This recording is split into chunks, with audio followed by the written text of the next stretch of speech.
This interview is a part of the Oklahoma Historical Society's Oral History Program Living Legends Collection. This interview was originally conducted on April the 20th, 1973. The interview is conducted by Mr. Frank Benedy. The interviewee is a Mr. Kimball from Sealing, Oklahoma. This interview is being re-recorded on September the 17th, 1984, for inclusion in the permanent collections of the Oral History Program by Judith Michener.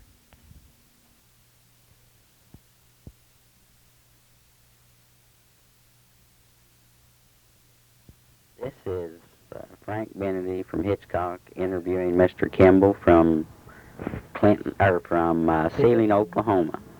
This is April the 20th, 1973. Mr. Kimball, where were your parents born?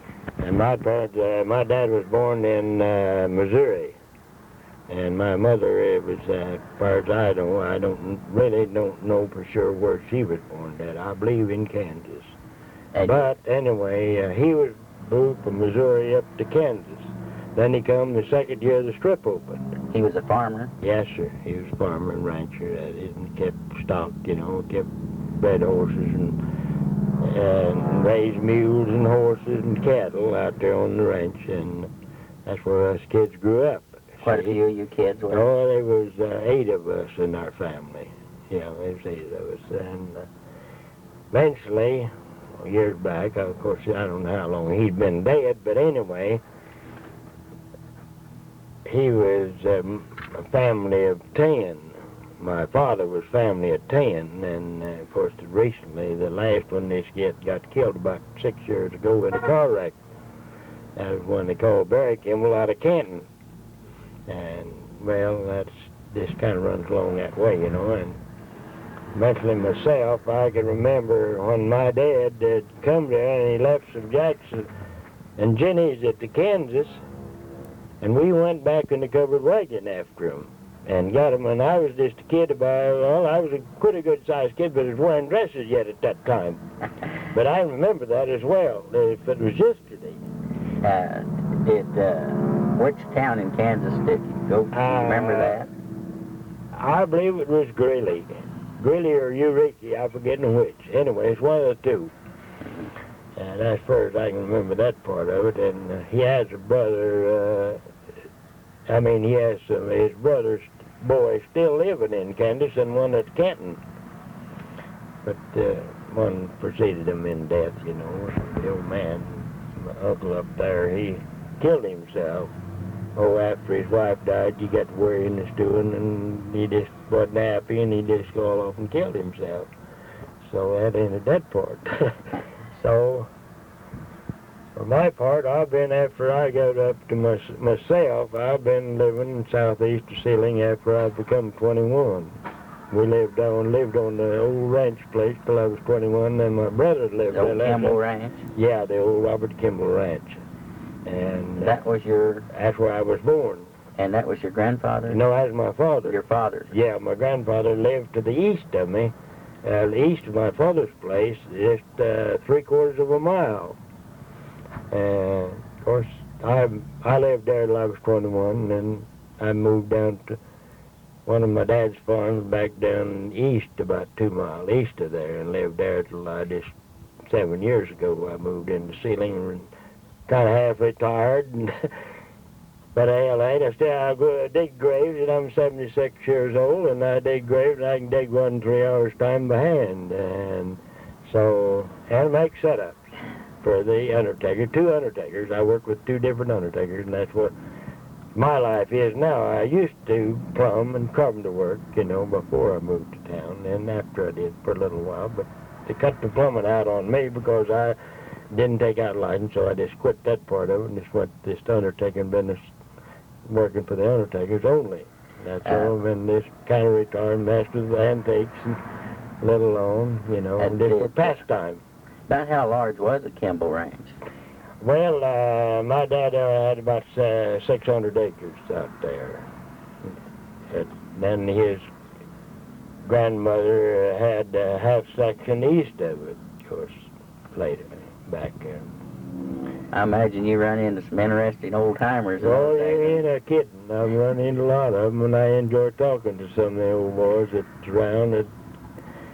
I'm more or less what they'd call one of the pioneers of that country now, because some of the others preceded me on, you know. So that's about as big as I can really remember anything about. What was your house like when you Well, we had to start with, we had a log house, cedar log house. Who built that log house? My dad and then his neighbors built the house. When they built those, I guess they used what you call a broad axe? Yeah, I forget what they call that, log axe that they trim them, shape them up with. I forgot now what they called it, but Dad had two of them. How long did that house stand? Oh, it stood for several years, and I don't know how many years it did stand. Then we built a new house, and then they moved it on rollers, lead plank, and then just stuck 3-inch gas pipe to roll it on to make it move, and then we just twisted the rope for power. Big heavy that took rope. Some patience, didn't it? Yeah, it was about 3 days getting that moved, about first and hit that White House down there. Hi. Mr. Kimball, where did you go to school? At Sealing. I know what they call the old Cedar Ridge. There used to be an old log cedar schoolhouse there, and then, boy, I'll tell you, we've had a lot of fun feeding mice that come up through the floor in that old cedar log house. That's where I first started, in that log house. And then they eventually built a frame house, and then I don't know what they did with that log house. But anyway, it was about 18 by 24 log house, what it was. And then There must have been quite a few people who go to school there. Oh, yeah, that used to be quite a place. And then after they tore to build a new one, then they used to have literary there for several years, and they had gathered from far and near there. Now, some of us have never been to a literary. What is that? Well, it's just what they call just kind of a meeting. It's sort of like giving readings and songs, such like as that, and then once in a while they'd have pie supper, box supper at that place. About how long did these last? Oh, it lasted, I expect, 10 or 15 years. In the community. Yeah, that was just a kind of a community place to meet, to have these entertainments. And we had Sunday school and church there a lot. It was about an all-day affair, huh? Yeah, well, yeah, then on Sundays, yeah. Saturday, usually on Friday nights when the literary would take place. And that's when they'd have the literaries on Friday nights. And we'd have mock trials and just like that, for for entertainment, We had a lot of fun there, maybe it was just, saying it was a gathering place in past days of time. Yeah, nowadays we miss all that. Yeah, my generation missed all that. We never had the time, I guess. Well, at that time out there seemed like after we got our chore done, such like as that, we usually milked about, ordinarily we milked all the way from 6 to 18 head of cows. You just took the time, didn't you? We just took time. When we got our chore done, then we'd hurry around to go to what we called Old Cedar Ridge together, whatever it had to be. Pie supper, box supper, literary, something like that, or a church meeting. Once in a while they'd have a little church deal there, kind of a little revival every once in a great while. Not too much. Were there any outlaws in that country? Well, they had been, yes, in my early time. It used to be back in west there, Tootsaloga, there used to be counted just some pretty rough ones in there. Steel cattle and what have you, They got some pretty rough characters in there. Maybe for a while there, yeah. Finally that broke up. How did that get broke up? Well, I don't know, they finally, they got to pushing the law. Taloga is the county seat. Yeah, Taloga is the county seat, yes, sir. You knew some of the Chapmans. Oh, yeah, I knew young Amos and Frank and what they called Temple and Sam, and then Frank's boy, Buck, and Well, there was 4 of them boys, and he had 2 girls. This is Chapman that was with Billy Dixon.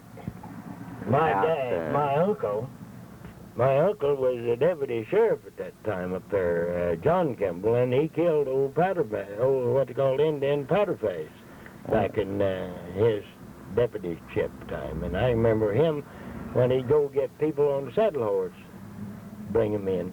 What led to this Indian getting arrested? Well, I don't know what he did, but they went after him, went out to get him, and he seen what they was up to, and he just reached down, comes up with a rifle, and the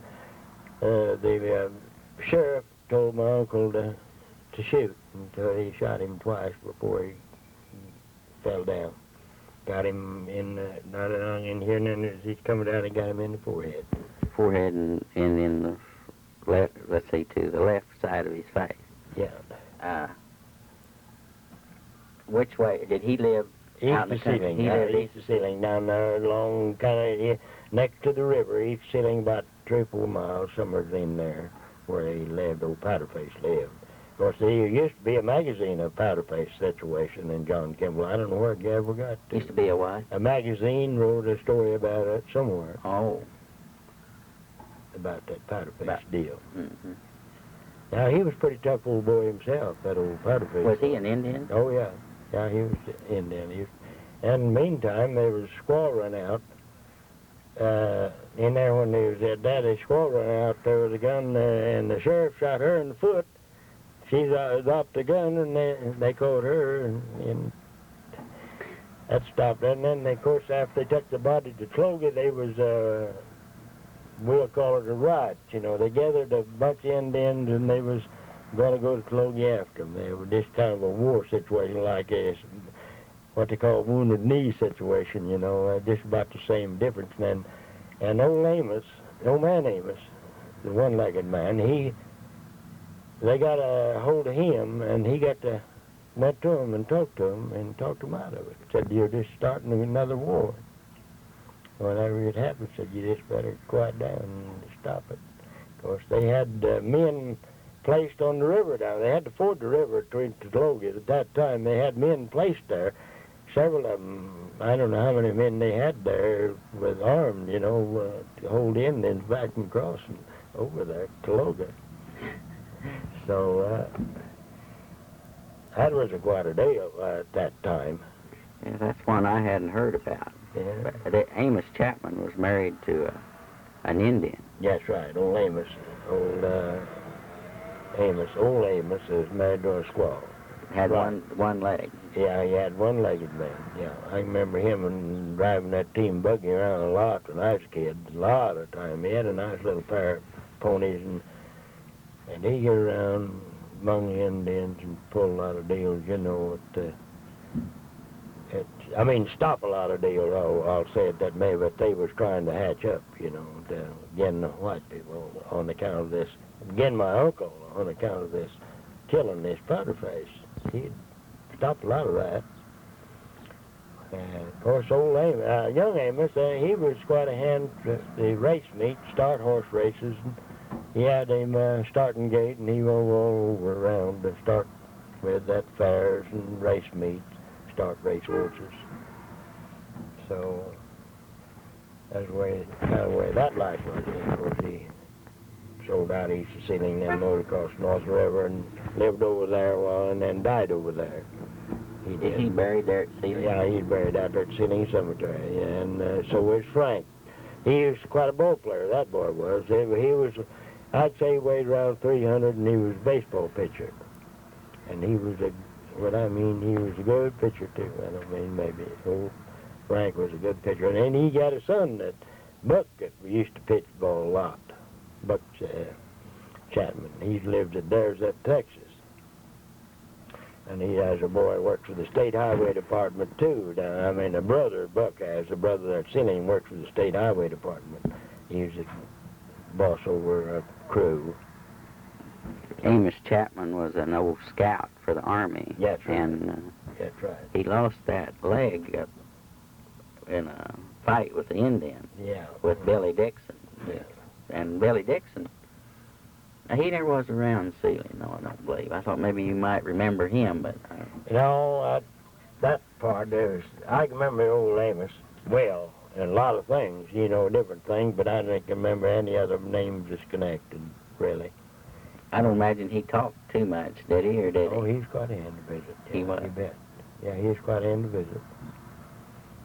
It was a good mixture. Old Amos, good mixture, and young Amos was too, and Frank was too. All the boys good mixers, all of them.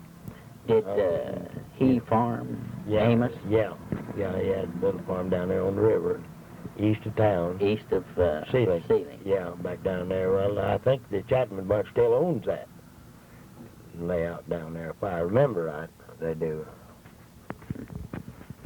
Let's see there. Was there, do you remember any other gunfights? Or No, killings? Or any unsolved crimes? Or not that I can think of right offhand. It might come to me later. Or something like that. But I can't think of it right offhand now, I don't. Where are your folks buried at now? Sealing. Sealing. Yeah. Yeah, my folks buried at Sealing. All the Kimballs are buried at Sealing.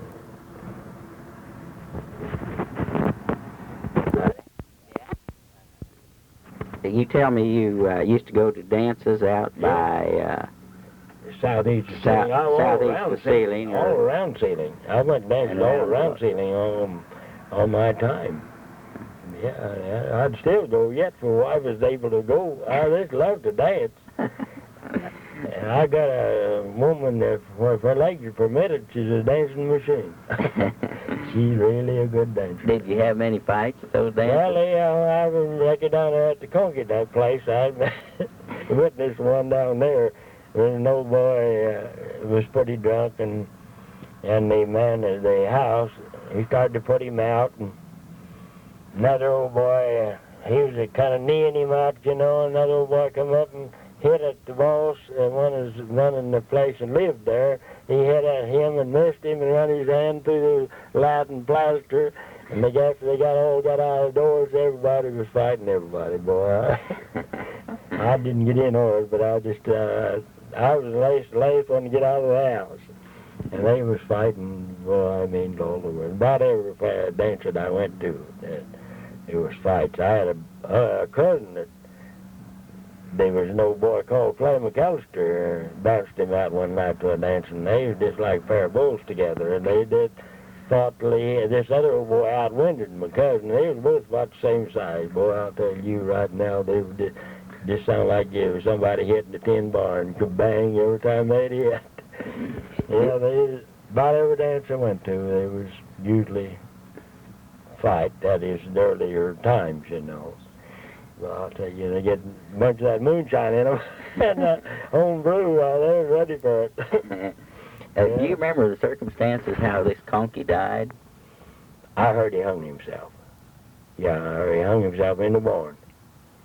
Yeah, and, well, one of his sons killed himself, too. Oh, the last one there, Ike, they called him Ike, he killed himself. That's the last one of the Conky. But did he shoot himself or yeah, he shot himself. Yeah. Yeah, we've had dances there. We were people to go far and near there in the lumber wagon or buggy or horseback.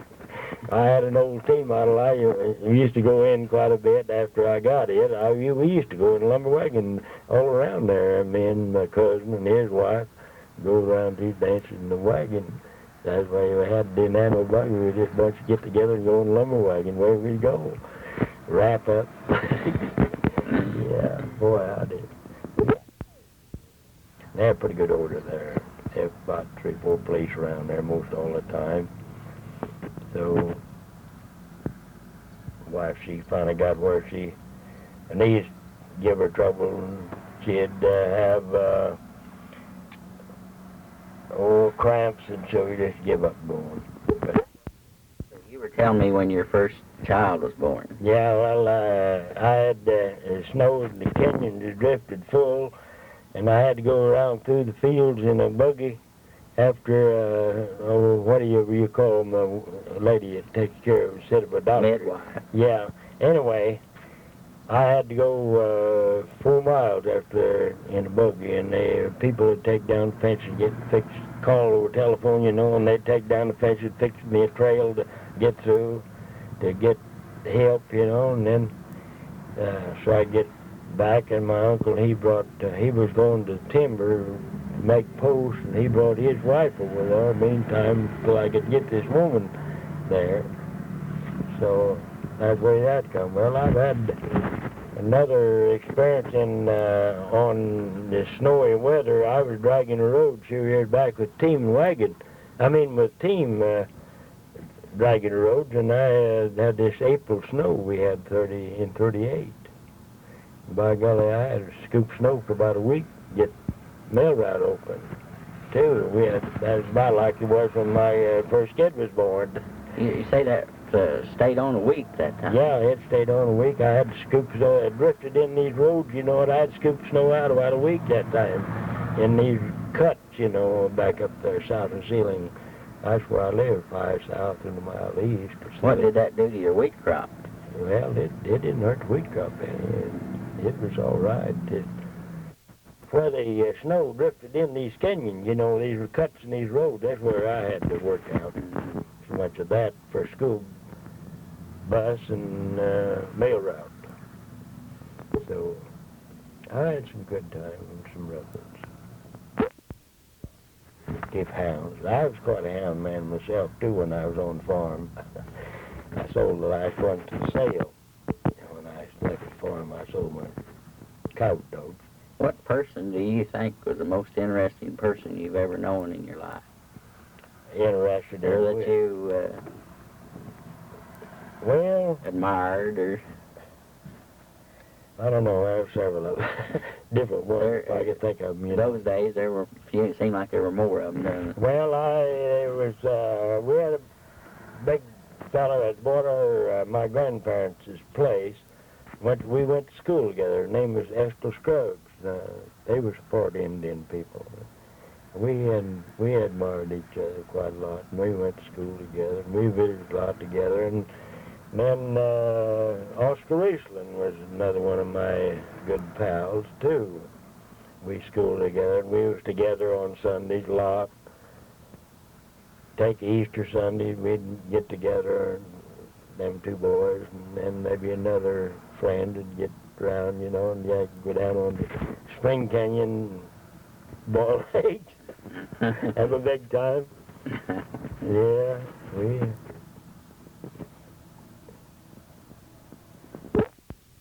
Mr. Kimball, you said you hauled wood to Tologa and forded the South Canadian. That's right. And it was real treacherous with quicksand.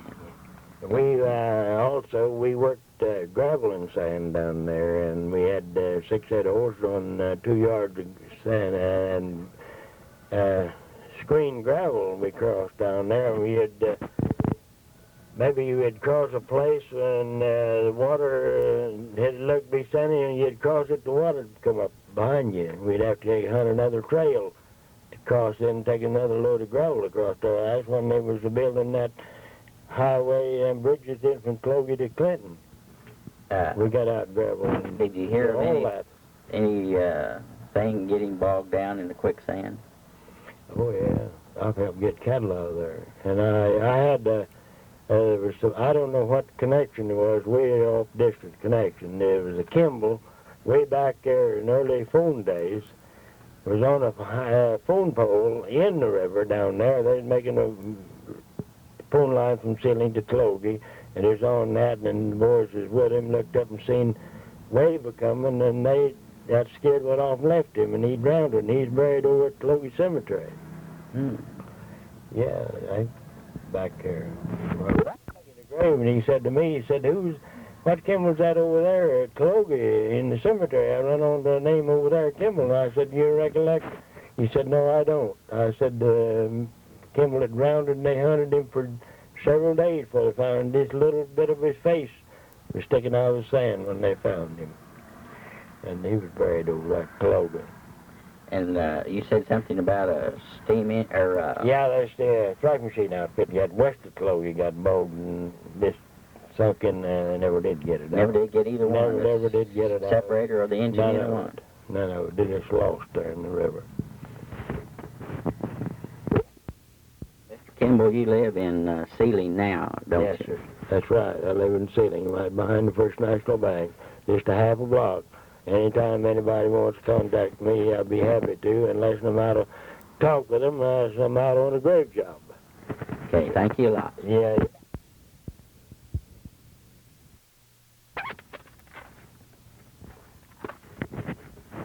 My father, you got it ready. My father was Robert Kimball, and he used to freight team and wagon for years, hauling groceries in the Ceiling. An old, they had a store. First store was in a half dugout. And, In Sealing? Yeah, the old man they called Lou Sealing run it. That's where That's the who they Sealing got named, the name. And Lou Sealing run it, and my dad used to freight groceries in there from El Reno and different places around, and him and them were Jequith. They teamed together a lot of freighting.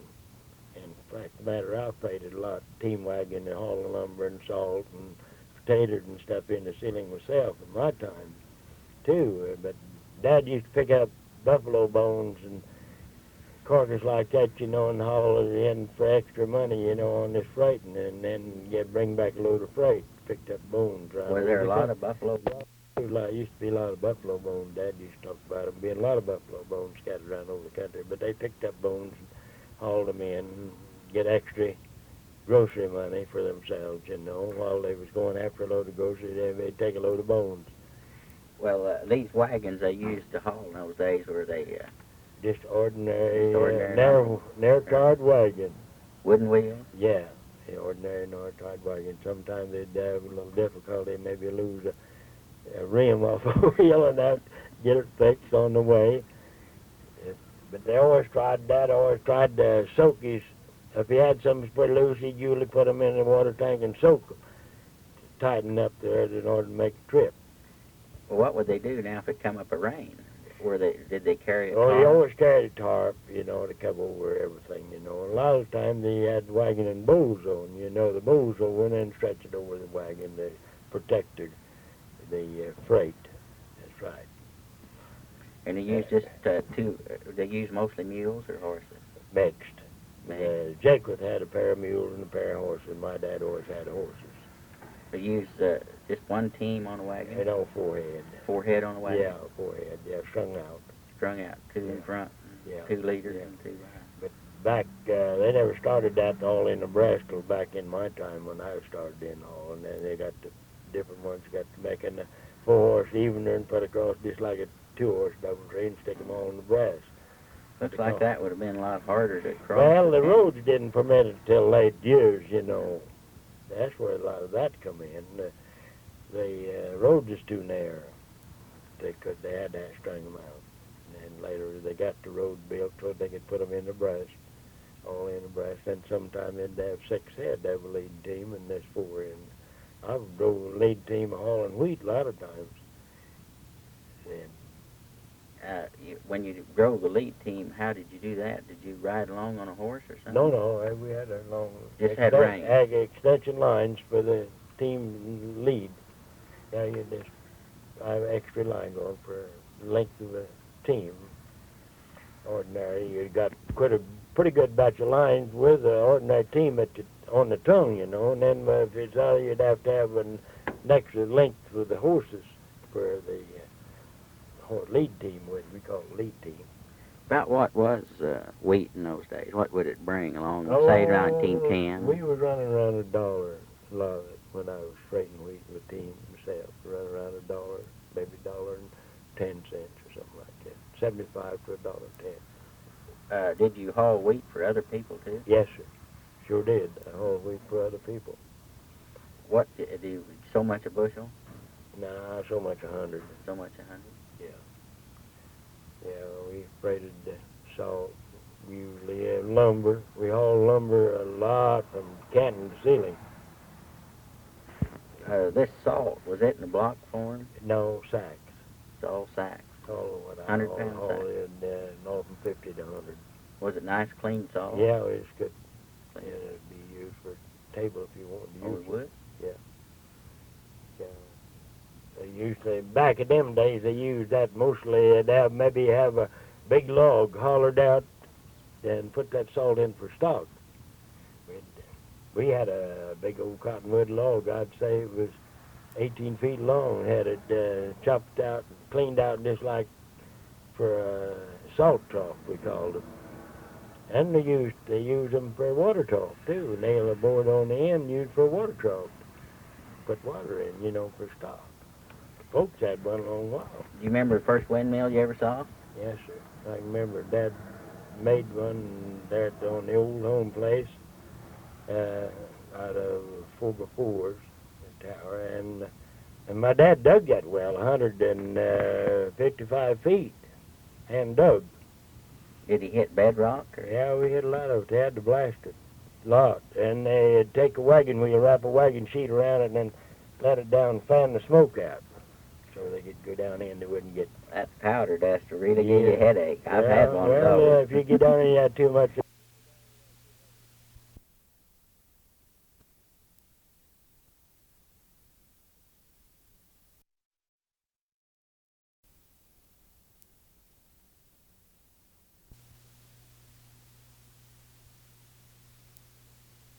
Tower, and my dad dug that well, 155 feet, hand dug.